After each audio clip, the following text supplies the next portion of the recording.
The film Iratta focuses on the lives of two brothers.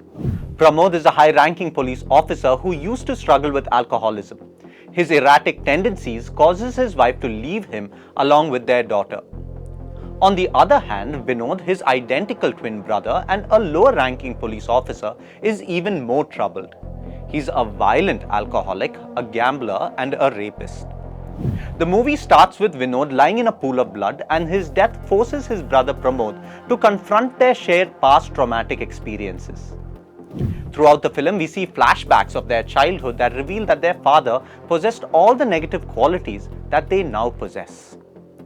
As a child, Vinod experienced many more abusive incidents at the hands of his father, which continued until their father's murder. He grew up feeling abandoned by his mother and brother, due to which his character was further distorted.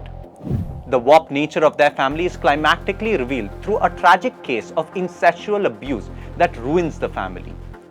The twins are two sides of the same negative coin, with Vinod being worse than Pramod due to his greater bitter experiences. Although there are glimpses of redemption that could have been possible in their lives, the collective sins of their families culminate in a major tragedy that finally sucks them all in. What makes matters worse in the movie is the antagonistic relationship between the two brothers.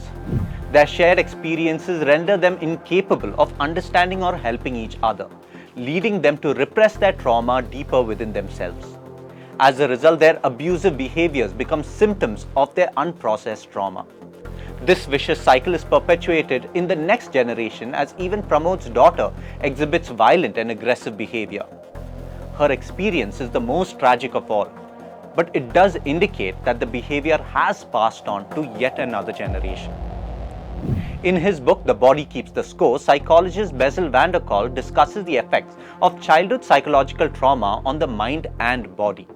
Drawing on his research and clinical experience, van der Kolk explains that childhood trauma physically rewires the brain's neural pathways dedicated to self-regulation, pleasures, engagement, control, and trust.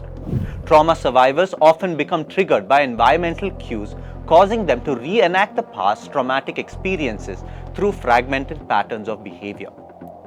Van der Kolk notes that positive childhood memories are typically organized with a clear beginning, middle, and end, while traumatic memories are disorganized, fragmented, and presented as a jumble of images, physical sensations, and intense emotions. This is precisely how Pramod revisits his traumatic memories in the movie after the death of his brother. The film Iratta portrays a family entrenched in a cycle of trauma that begins with the father's violent and abusive behavior. The tragedy that befalls them is a result of their shared experiences and their inability to process their trauma. The movie serves as a reminder of the profound impact of childhood trauma and the need for appropriate intervention to break the cycle of abuse and prevent it from being passed on to further generations.